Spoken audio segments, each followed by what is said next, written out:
Come closer. There's some chairs, a little inner ring. We're in that post-lunch moment. My name is Michael Schert.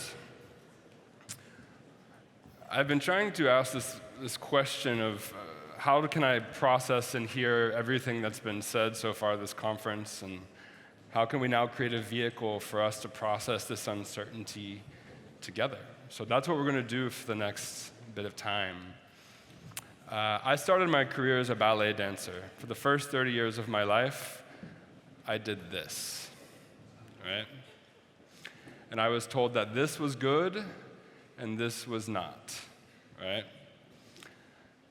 That this is what it should look like and this is not. So we've all been training in these ways. Almost everyone in this room is a specialist of some sort. You've gone very deep into a craft, into a skill.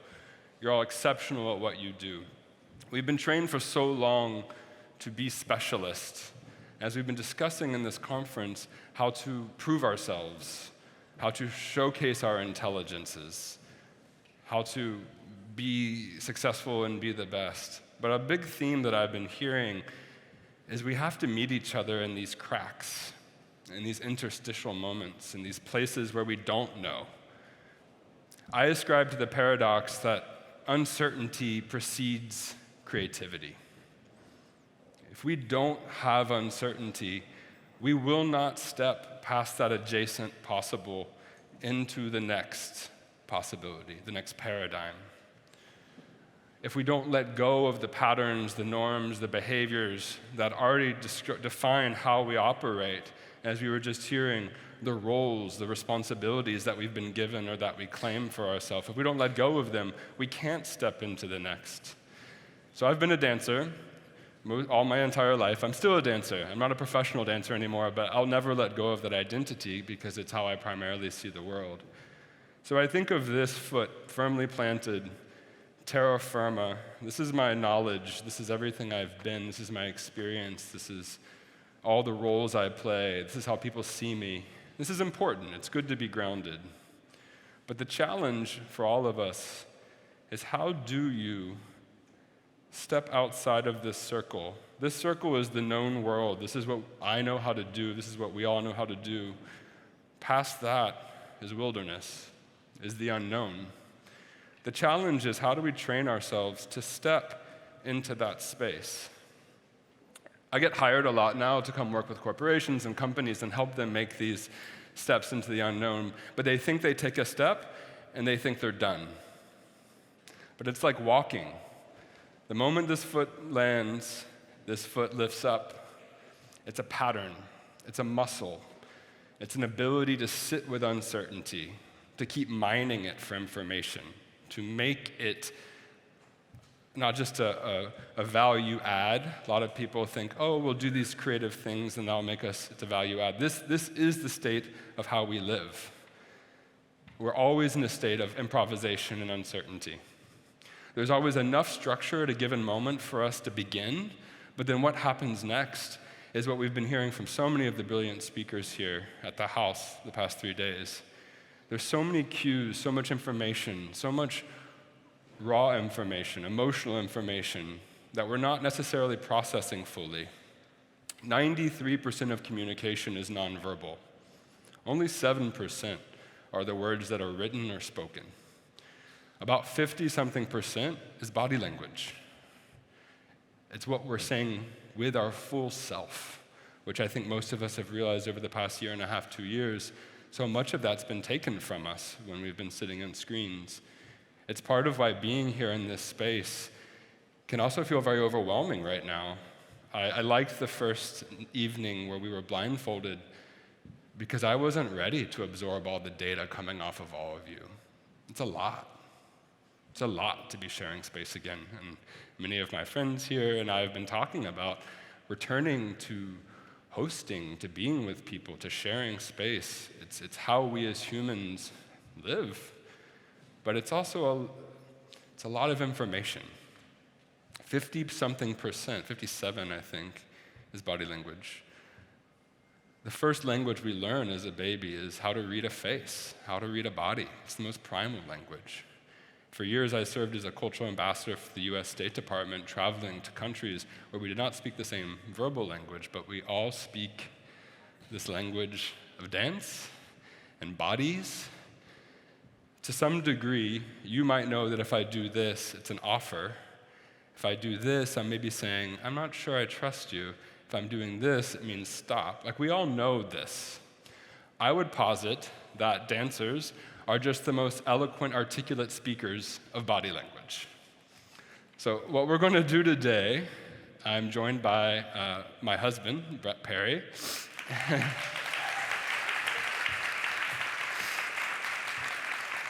And we're going to create a piece of dance in front of you all. But it's not to be performative. We're not trying to wow you with Brett's technical prowess. Brett can also do this very well. This isn't about proving our brilliance. We do speak a very rarefied special language, but this is hopefully a vehicle for all of us. Plug in your own specialty language. Think about your own workplace environment. Think about your own dynamics. I want to use this next period of time to try and synthesize a lot of what we've all been absorbing over the past 2 days. But I specifically want to build off of the preceding session.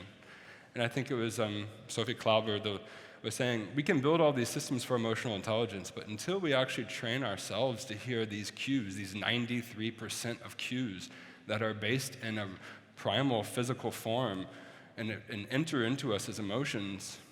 And then we also have the science that proves mirror neurons, where if I go to hit someone, your mirror neurons all begin to fire and you all begin to recoil. We're feeling these emotions all the time.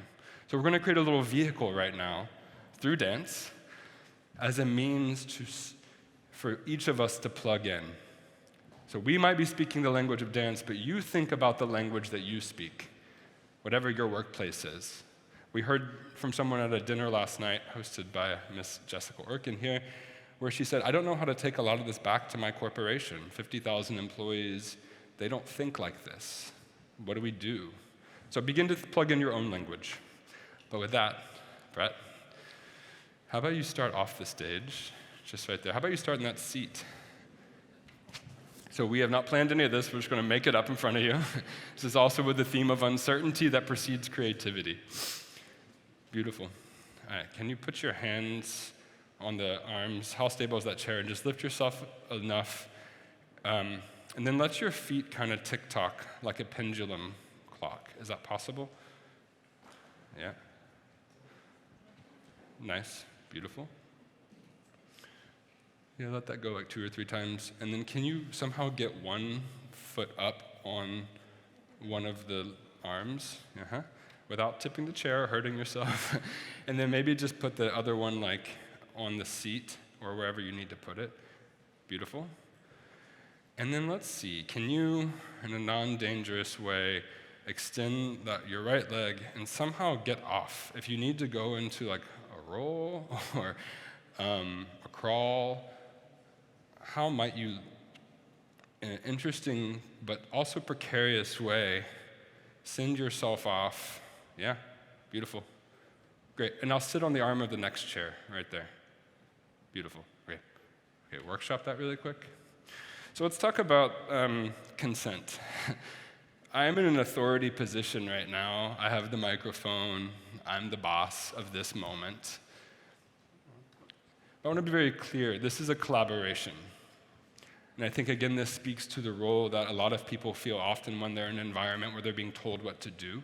And as was pointed out, historically, women, people of color, don't have a voice in these scenarios. They're just expected to accept and absorb. Again, this is a dynamic. Some of this dynamic I don't like. This is very age-old in my profession. The choreographer tells the dancer what to do. There's many models of choreography where that's not the case. But I'm purposefully going to play this authoritative model, this role right now. I'm giving Brett information. But this is very much a two-way collaboration because he is telling me with his body what's working, what's not,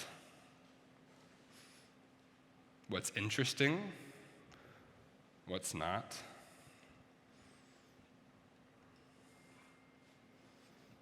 Okay, can you now lean back over the other arm. And what is your name? No, stay there. What is your name? Igna. Can you cradle his head as it comes back? She's going to be there for you, Brett. Lovely. Okay. Now, Brett, if you can, you're going to roll to your right off the chair, and Igna, just sort of support his head. Yeah, just let him go. Thank you. All right, Igna, you're now part of the piece, so don't get up and take a phone call in the middle or anything. You got to stay here. Okay, Brett. So she rolled you off, and now just kind of like use your hands and come onto the stage. Don't come fully upright yet. Kind of do a butt roll or something just to kind of keep locomoting you. Make this sort of primate-like. You're not fully a human yet. Beautiful, lovely. And now come to a standing sixth position, facing any direction you choose. Okay, lovely. Should we mark that with music? Okay. Marking is what psychologists call embodied cognition. So right now, the way this works is I'm having an idea, I'm verbalizing it, which I've already said is a very inefficient way of communicating. It's great that we have it as humans, that we have words and language, but there's so many other ways we can express ourselves. But right now, I'm putting it out of my mouth, into his head, and it's in his head right now. Now he's going to mark this. Marking is him getting it out of his head into his body. Embodied cognition. The body is actually smarter than the brain.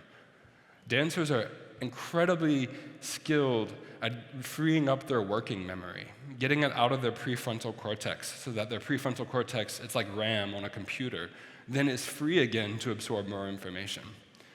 He's going to put this into his body where it will be stored permanently, at least until the end of this session.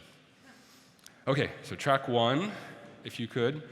And Brett, we're just going to mark it. So he's not going to do it full out. He's just going to do it into his body. Here we go.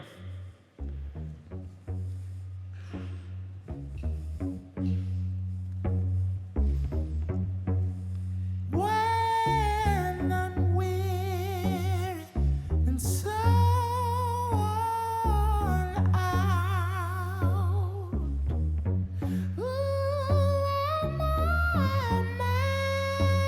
mind's clouded and filled with doubt. Yeah, good. When those notes come in. Yeah, Inga, that would be you. Good. That's when I feel Yeah. the most alive.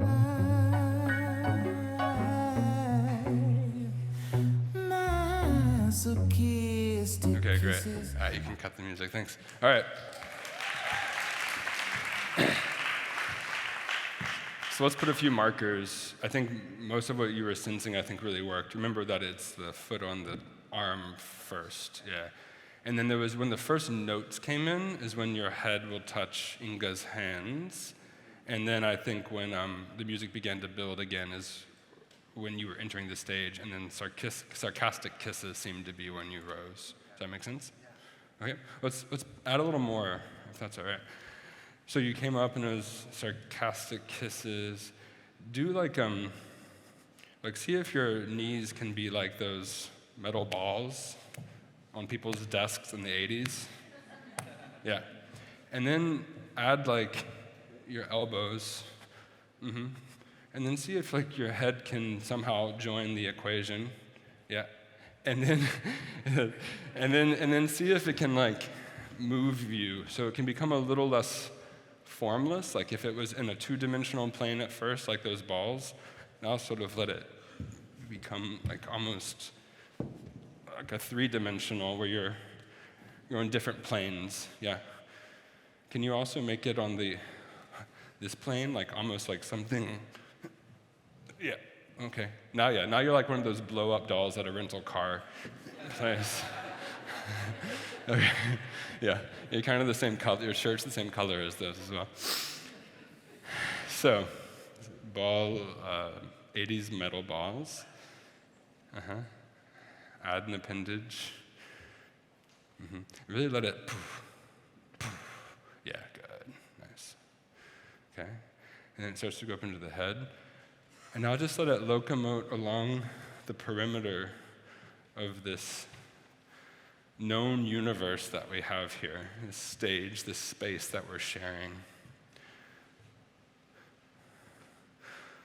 Beautiful. What did the maps used to say when we believed the earth was flat? It would say, beyond this point, dragons lie, or something along those lines. We're so afraid sometimes to leave this space that feels safe. We're so afraid to stop proving ourselves in ways that we know will be rewarded.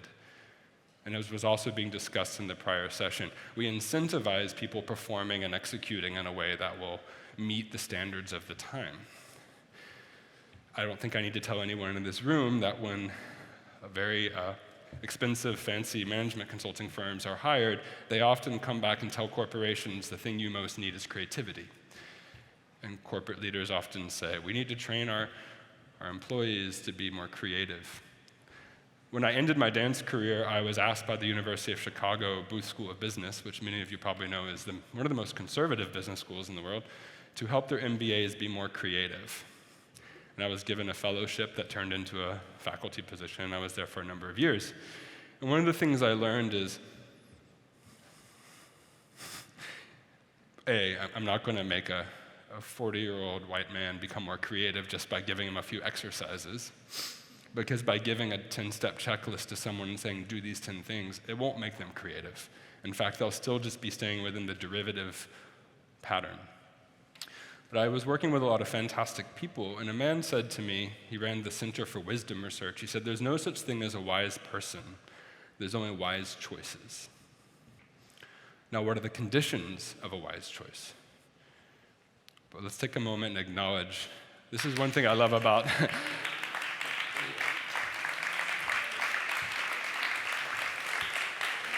one thing I love about dancers, as you've maybe noticed, is he's not just taking the steps and saying, done, I did the steps.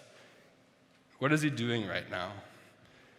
He's putting it in his body, but he's stepping outside of the framework.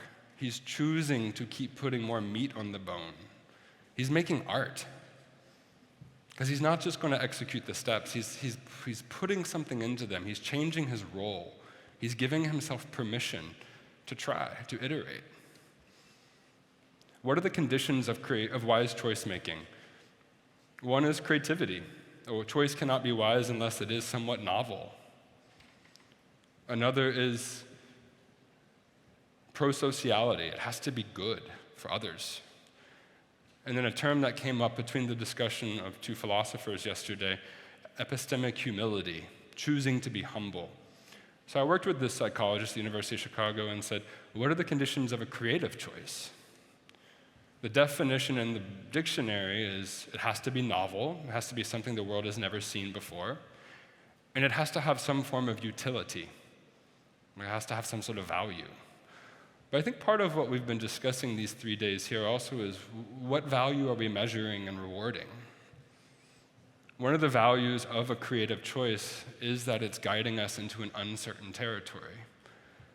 But almost all of the systems and the places we work and live don't value when you step out into an uncertain place. The status quo is very powerful. The status quo is like a rubber band, and it's fixed on one place and you can pull away from it, but the status quo will pull you back unless you move both points. So how do we, as emissaries, when we all return to our places of work and life, how are we not just going to stretch one end of that rubber band, but move the other as well?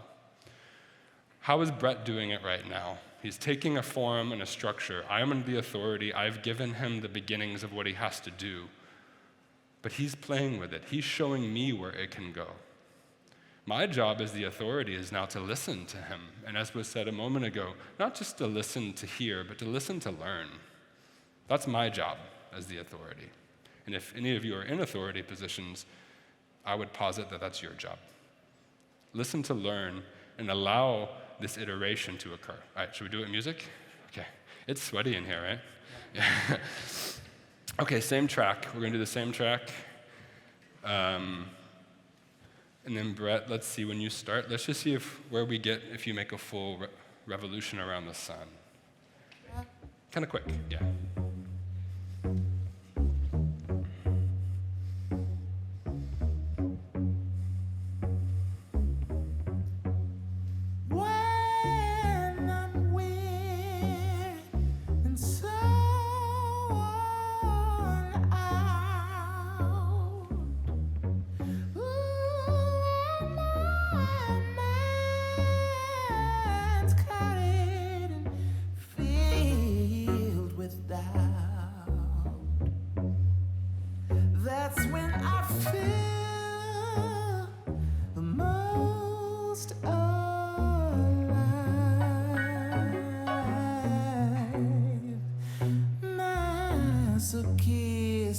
kisses are how I thrive. Good. I'll start locomoting you.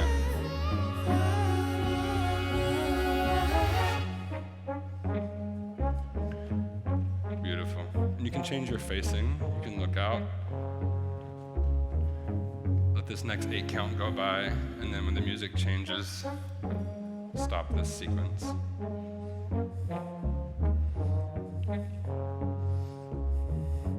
Great. All right. Cut the music. Thanks. How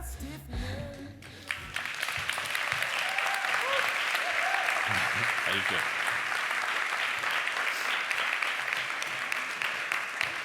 All right, what are we seeing? You can yell it out. Just what are y'all feeling? Actually, I'll ask that question. What are you feeling? What's this conjuring in you? What mirror neurons are being fired? You're snapping? Yeah? All right. Yell it out. Joy? Connection? Sorry, what was that? Play. Curiosity, beauty. Buoyancy. Yeah. Ownership. Ownership. I like that. Creativity.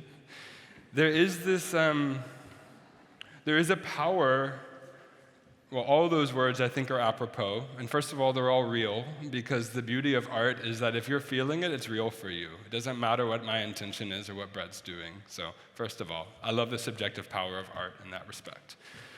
But I love some of these words because, again, at the end of the session, you might go tell someone, I saw this guy and he was talking about this and talking about choreography and blah, blah, blah. But I hope the thing you actually remember is that this is not about me. This is me transferring this ownership to Brett. But also, all of you, you're the court of public opinion. You're the third party here. Creativity, change, role relationship, dynamics, power dynamics, they often can be negotiated between two parties. It's often the third party that keeps us in place. It's the fear or the expectation that if we change, people won't like us or recognize us. Again, it's easy to do it between two people. There's something beautiful about live performance, which I've missed dearly, is that transference of ownership. It's a shared experience. I'm an executive producer of a music festival that we had last month. Scary as hell to do it during COVID. Everyone was masked, everyone was vaccinated. It happened in Boise, Idaho. And it was the most beautiful thing to be again in a space with hundreds of people, all masked, with the intention of being there and sharing this moment, and the transference of the ownership that we're all doing this together. There's something about live performance, and specifically dance, where your mirror neurons get fired in that way. That's just powerful. All right, Brett. So the music changes, and now the lyric's going to come in. I think we want to make this now form. So you kind of went around, end up, wherever you end up is fine. But let's now make it like very ballet dictionary. Like if we open up the ballet dictionary, it's just like start in 6, bum, bum, bum, and then do a tendu, second, plie, boom, and then add an arm, and 2 arms, and tendu. 4th, plie, open, and then you'll do port de forward and back. Why is Brett laughing at me right now? It's just ballet. Ballet's funny. Ballet's really funny. So you'll just kind of go through, I don't think I did a plie, yeah, tendu, but plie no arms, plie 1 arm, plie 2 arms, tendu, 4th, bump, plie, and then sort of cambre forward and back. So these are the building blocks. Like, if any of you have a 4-year-old taking ballet, they can probably come home and show you this, right? If any of you trained in ballet as a kid, these are the very first things you learn. So we're just taking it back to the basics, like very elemental. Think about how much of your job and your work life is the basics. Things that feel very technical to you. You still have to do them. There's a framework that some of us in this room have used called adaptive leadership, and it talks about technical problems and adaptive problems. A technical problem is something that has a known solution in the world, It requires technical abilities, specialties, experts, money. That's a lot of the problems we face. Management is often a technical problem. There's already protocols and ways of doing things. An adaptive problem requires change. It requires creativity, stepping outside of the world, and then it requires moving an entire group of people with you into this new context. What Brett's been doing is both technical, he's refining the steps, he's making them work in his body, but he's already stepping into the adaptive, what could be, what is needed, what's next. So think about really quick, do a check. How much of your day is technical? You're going through doing task functions that you kind of already know how to do. They're in the known world. Maybe you don't know how to do it, but if you have enough time, money, you can hire someone to do it.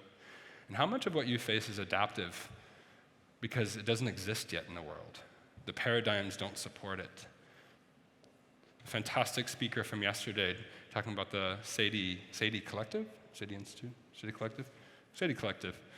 It's an adaptive shift that there actually are black women economists. It's both technical, we have to create training systems and we have to create opportunity and there's all these known methods, but it's a massive shift that we don't absorb information and knowledge from black women economists. And for us to even shift that is worth receiving and hearing is an adaptive problem. All right, Brett, we're gonna do it from the start. All right? Do you want to do it here or Wherever you end up, yeah. Okay, this time play track 2, please. Go for it. 1, 2, 1, 2, 3. So Brett didn't know I was going to switch the music on him. Let's see what he figures out now. Boogum now, baby, you're casting your spell on me. I say boogum now, baby, you're casting your spell on me. You got me doing funny things like a clown. Just look at me. When you wear your high-hole boots with your hip hugger suit, it's all right. Speed it up now. Out of sight. And you wear that cute mini skirt with your brother's sloppy shirt. Now then, make it a little funkier. Girl, then I can dig it. You know, I say boogum now, baby, you're casting your spell on me. I say boogum now, baby, you're casting your spell on me. You got me doing funny things like a clown. Just look at me. Okay, thanks. You can kill it. All right.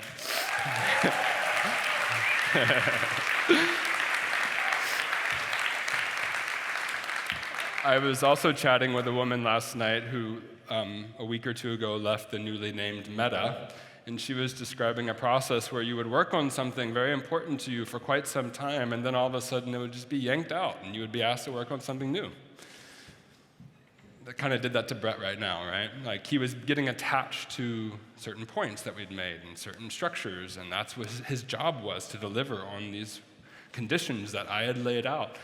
And then all of a sudden I'm now saying, now do it all to this song, which has a whole different key, whole different tempo. How'd he do? Yeah?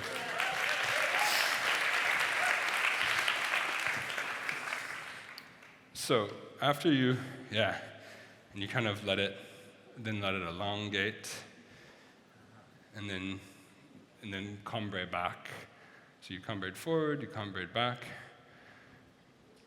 And then let's sort of stick with sort of what we were doing before when we were doing the bouncing balls, but now do it in this more formalized, like dégagé kind of way.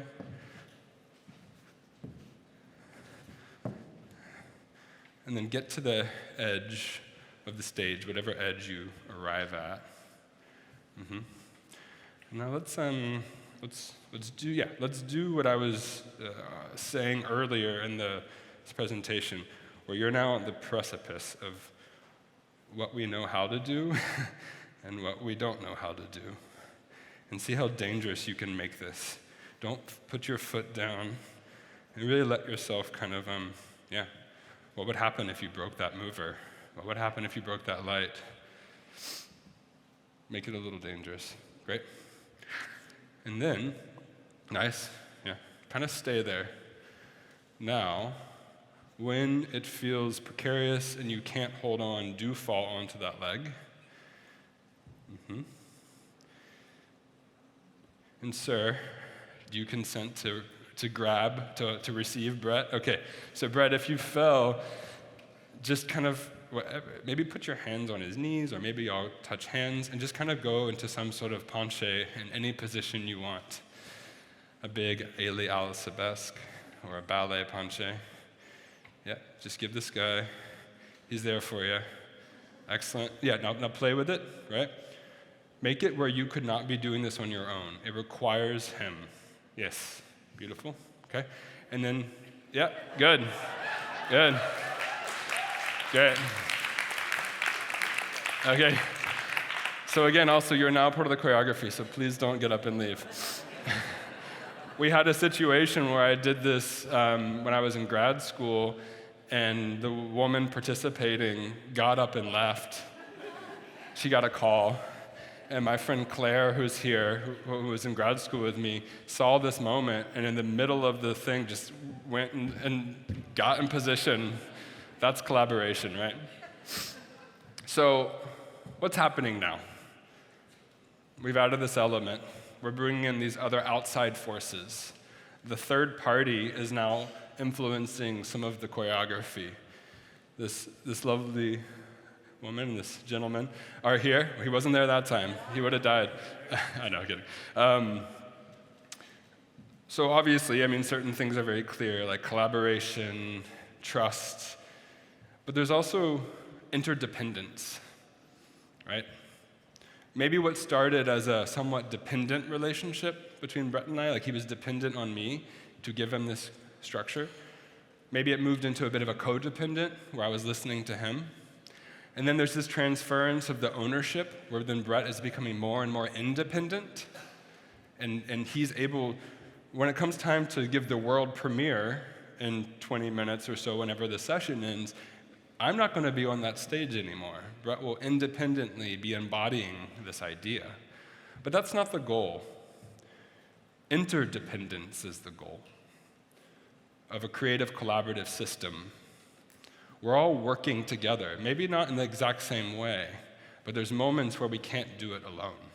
We require each other. That's also a theme I've been hearing this weekend. We can't build these systems and then expect them to be implemented. We have to rely on all these interdependent, separate systems finding their own trajectory where we will meet. But then there are moments where we need someone to trust us and support us. Brett, shall we do it again? Same track number 2, please.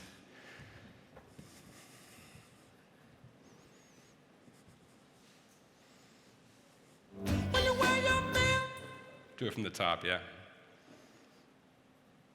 1, 2, 1, 2, 3.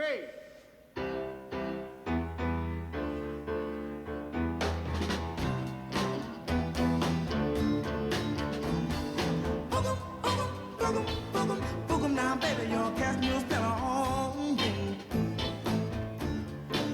I say boogum now, baby, you're casting your spell on me.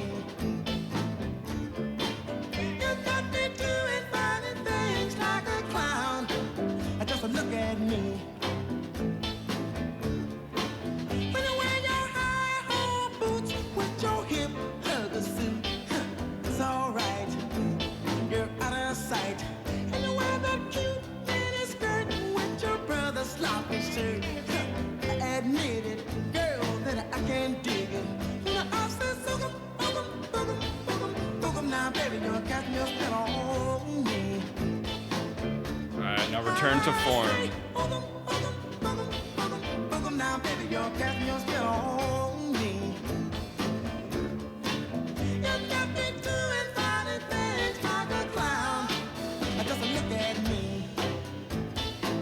All right, precariousness. I just stand there in a trance. I can't move. You're in the groove. Would you be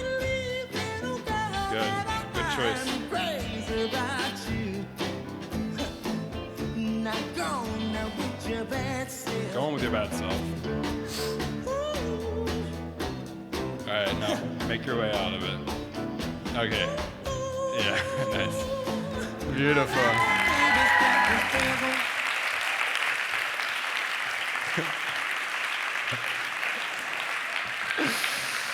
Okay, take a moment and check in. Do a self-check-in really quick. What are you now experiencing? What has changed for you from the moment this began? What assumptions were you making in your own head, body, mind when we started? How many of you thought, this might be kind of lame, I'll sit for a second, and I'll probably get up and leave? How many of you were like, oh, I'm super excited, we're gonna see dance? What were your early assumptions? And just track the change. Because if I agree with a lot of what's been said this weekend, we over-measure things. And the reason I think is because if you can quantify something, you can ascribe it a value, and then you can charge for that value, and you can set up a series of transactions that support that value.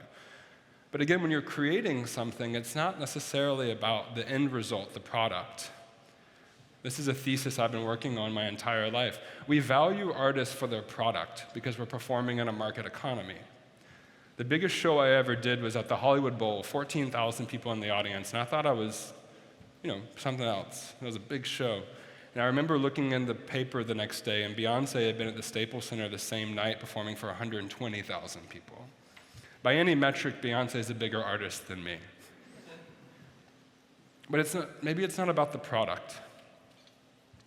I think the best thing that we as artists and creatives, and I say that word broadly, the best thing we do is our creative process. How we make sense of the world, how we track change, how we allow change to happen, how we participate in change, how we stay with discomfort and uncertainty and allow it to work on us as much as we're working on it. So as y'all probably noticed, this presentation is extemporaneous. I'm improvising. You are greatly informing the next words I'm saying. I'm reading your body language. I'm seeing who's checking their phone. I'm trying to listen to learn, and I'm trying to create this cycle of what I say is a collaboration even with all of you. And then I'm trying to shape it into something to give to Brett. That's a skill I learned as a dancer. I was speaking with Farah here last night. Why are we not putting people who have this skill in positions of decision making? If so much of our world is uncertain and ambiguous and all of our systems aren't really working, why do we keep looking to the same types of thinking that put us here? That was also shared by the two philosophers on stage. What is a new way of thinking? I'm not saying that artists have answers, because they don't. What they have is a process for how you actually sit with this ambiguity. Like Brett, how you keep adapting. Don't confuse an artist with a specialist in a skill. A painter, yes, they can paint. A dancer can dance. We're not valuing them for the true abilities they have, the abilities that we're all talking about we need more of in the world. So think about this in your own organizations. And all of you, for the most part in this room, I think are creatives. You have a creative process. Remember what I said earlier. The man said there's no such thing as a wise person, there's only wise choices. There's no such thing as a creative person, there's only creative choices. The context for which a creative choice is made and the ability to sit with a creative process is the goal. It will result in creative choices. That's not the goal. The goal is, are we creating a condition by which creative choices can be made? I don't believe in safe spaces, but I very much believe in brave spaces. There has to be enough of a holding environment that allows us to do difficult things and can tolerate volatility and ambiguity. And then we need to trust people who have the skill set to actually lead. Not all the time, but in many conditions. So let's do it again. Track 3 this time, please.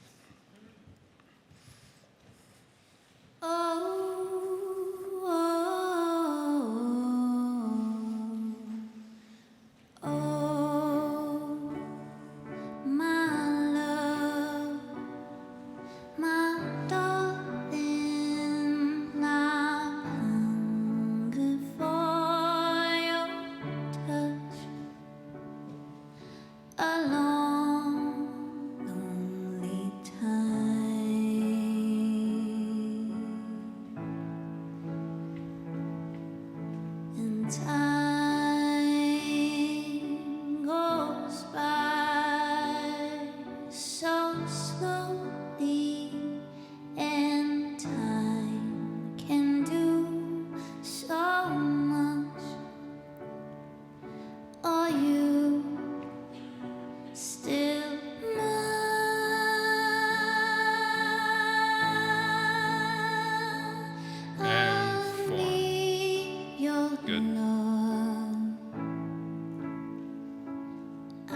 slow this down. me your love. God speed your love to me. Great. On this music shift, be ready for the precariousness. Lonely rivers flow, rivers flow, rivers flow to Nice. the sea, to the sea, to the sea, to the sea, to the open arms. Now weave yourself through these chairs over here. of the Go into this audience. Just sort of weave yourself through. Yeah. The sea, lonely riverside, You can stop. Make eye contact with someone. someone. Keep moving. Find a new person.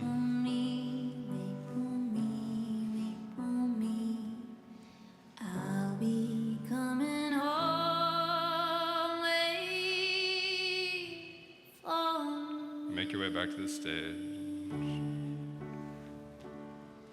our love. And just lay down. Alright. Are you okay?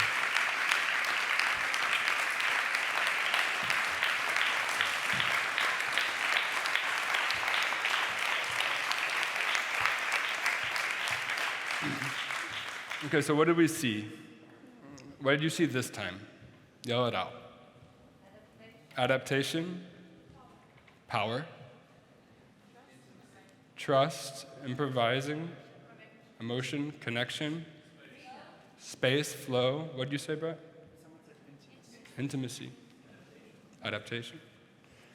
I also saw presence. I mean, many of you in this room did the exercise 2 sessions before where you had to sit with a partner and stare into their eyes. You know how hard that is. One time Jessica and I were talking about vulnerability in leadership and how it's gotten so overplayed. And it's like being vulnerable. Maybe the next way of stating it is being present.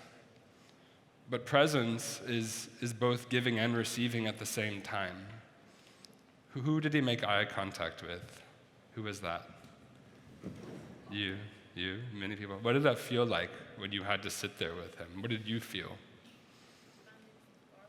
Powerful? Vulnerable, yeah. It's very hard just to stand there and look at somebody, especially while 100 people are looking at you. Look at somebody, right? So sometimes, as we all know, leadership is about, it's not so much about saying and doing and telling, it's about actually being seen. And there's a real power in that. I think also one of the philosophers yesterday said, I would vote for someone that just says, I don't know. Like, I don't know how to do any of this. There's something powerful in being authentic. We've talked about that this weekend. How many of you think Brett's being authentic right now?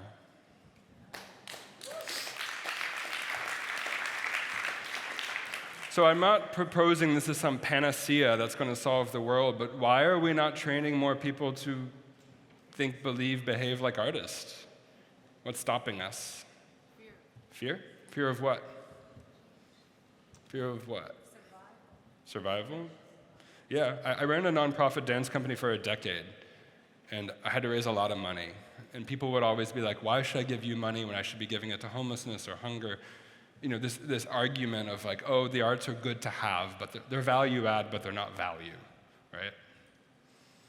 I would posit that we're not training citizens how to actually be authentic, creative, present, powerful, adaptable.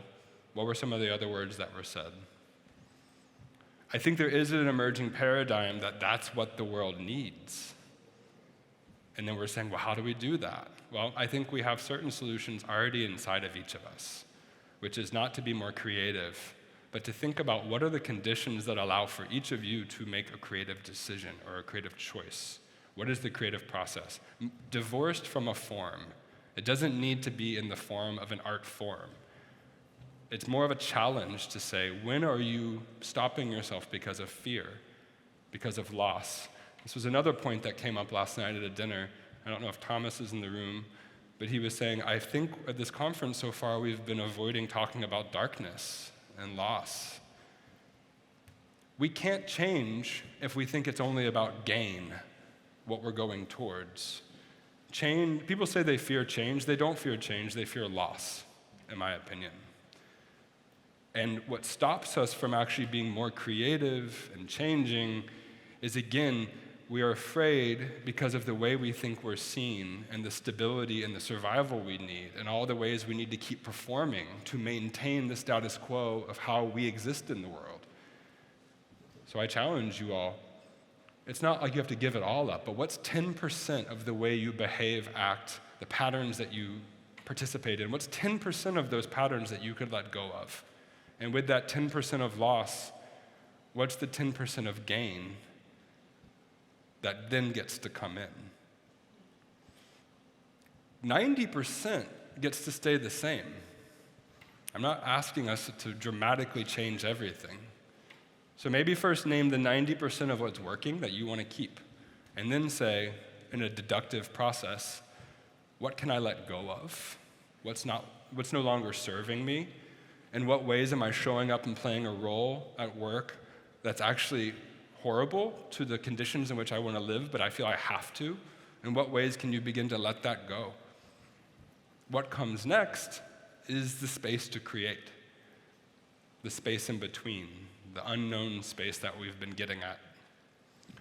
By letting that loss happen, you open up that crack. For a long time, scientists didn't understand what the corpus callosum was. It's the webbing between the parts of your brain. And they used to sever it in epileptic patients because it stopped epilepsy. But they realized that it ceased in the patients ceased to have any emotional reasoning.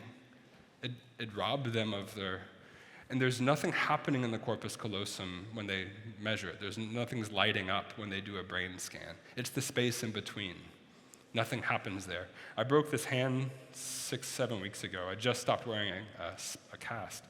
And I got an x-ray, and the doctor said, well, your cartilage is healthy. And you know, an x-ray, if I had a slide right now, I'd put the x-ray up on the screen. An x-ray is just the bones. I said, well, how can you tell that my cartilage is healthy? And he said, because there's a lot of space in between your bones. It's the negative space. Can you create more negative space, more space for nothing? It's not mapped out, it's not planned, it's not scheduled in your diary. Many of you maybe already have these techniques. I have whole hours of my days and whole days of my weeks where no one can schedule me. One of the things I work with clients on now is, as returning to office and whatnot, like we did in wearing the mask, we need time where we're not also being bombarded by the exterior. We need to create and maintain space for the unknown.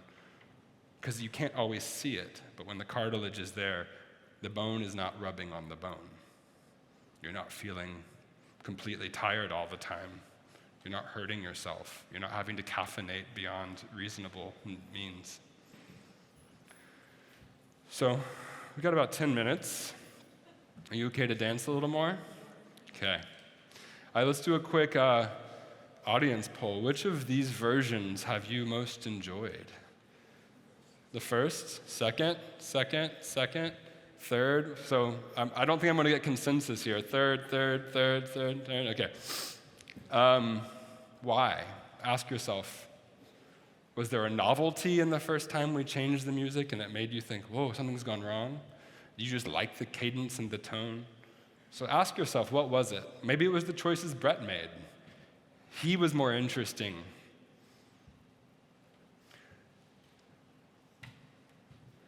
Be able to also ask yourself, what is the change? What am I liking about this moment? We've talked about desire this weekend. What are you desiring? Why?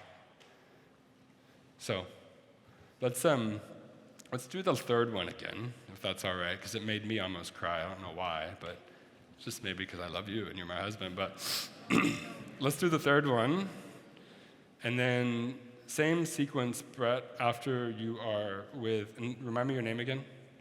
Peter. After you're with Peter, same thing, but weave through a new area of the audience.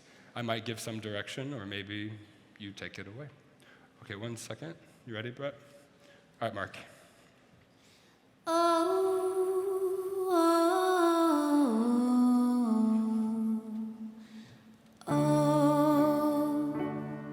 my love, my darling, I hunger for your touch. A long, lonely time,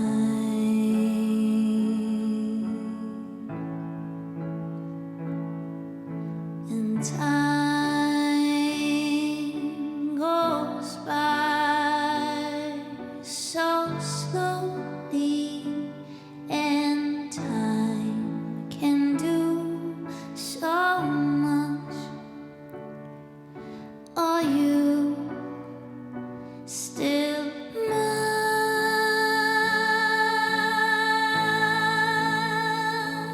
I need your love. I need your love. God speaks your love to me.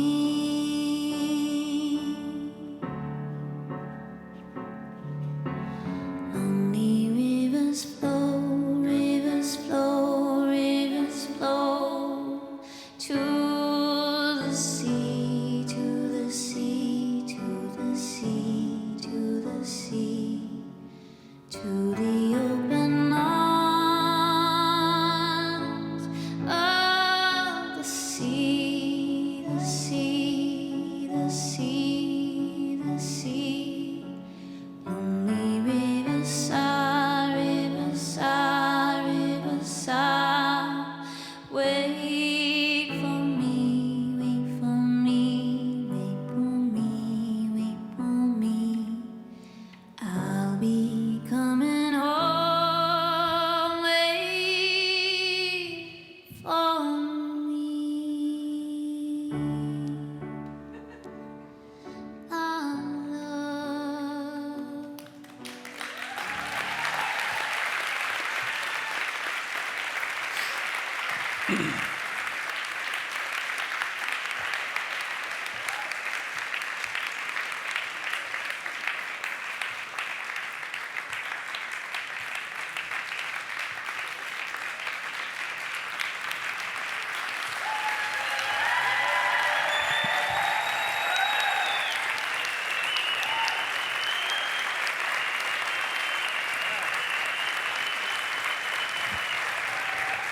Okay.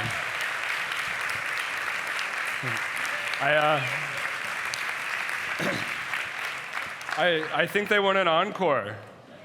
So that was just the dress rehearsal. Now we're going to do the performance. And we always have to name the world premieres. So, Jessica, what are we going to call this? What is this piece called? This is called Luminous Dragons. Ooh, but we have to do all of it. This is called Luminous Dragons. This is called Luminous Dragons. Everyone do it with me. This is called Luminous Dragons. All right.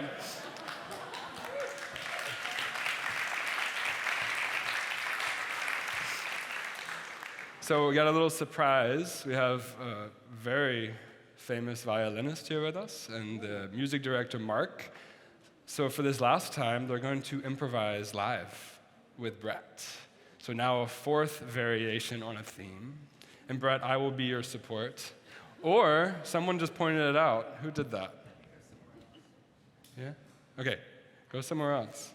You're going to step in, Patricia? Thank you. All right, she's a dancer. She's a world-class dancer. And thank you. This is the ubiquitous thank you to the House of Beautiful Business team. And everyone's been doing it at the start of their session, but I wanted to do it at the end of mine and just say thank you, Tim, Till, Monica, Patricia, Mark, the entire team. I think this was much needed for all of us to come together and be together, and you've given of yourself so freely. Thank you.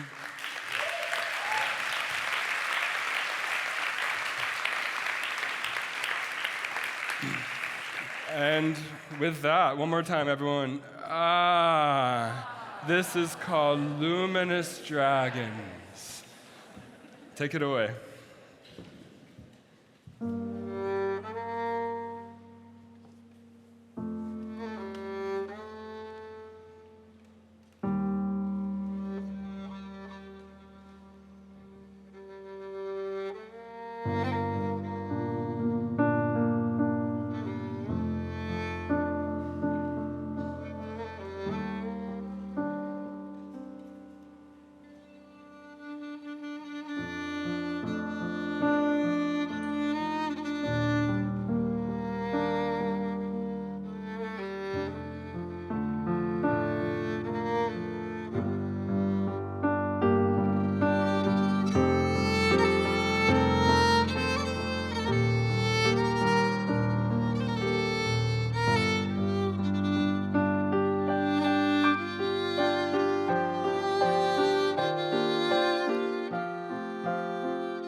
Otis, come here, buddy. Otis, come here.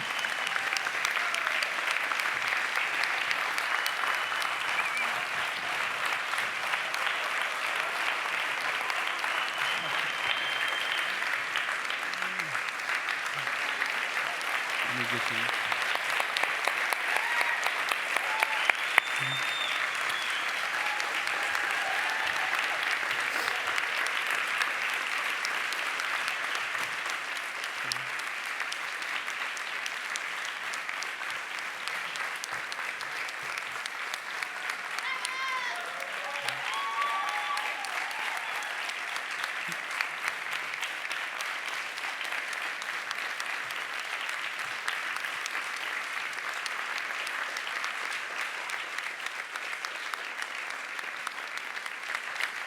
So in closing, and this is our puppy Otis, we brought him from the States. In closing, I think the challenge for all of us is to think about not just the structures and the form and the rules. Did Brett violate a single rule of the choreography? He did all the steps. He only did them better. But don't let that technical work be how you define yourself. It's about art making. Maybe you're not an artist, but we're all capable of art making because it's about making creative choices. And it's scary, and it's uncertain, and it's not fun a lot of the times. And it asks of you to be something more or different than what you are, and it asks you to have loss and to let go of what you've already been. And often it's the thing that's gotten you the most success and the most acclaim and the most money is maybe the thing you have to let go of. That's the loss. Because you can't get to the next version of yourself if you're holding on to that one. So, if we all want to be our most authentic selves like Brett here, it's about that perpetual process of always stepping out into the unknown. So thank you for joining in this moment with us. Thank you.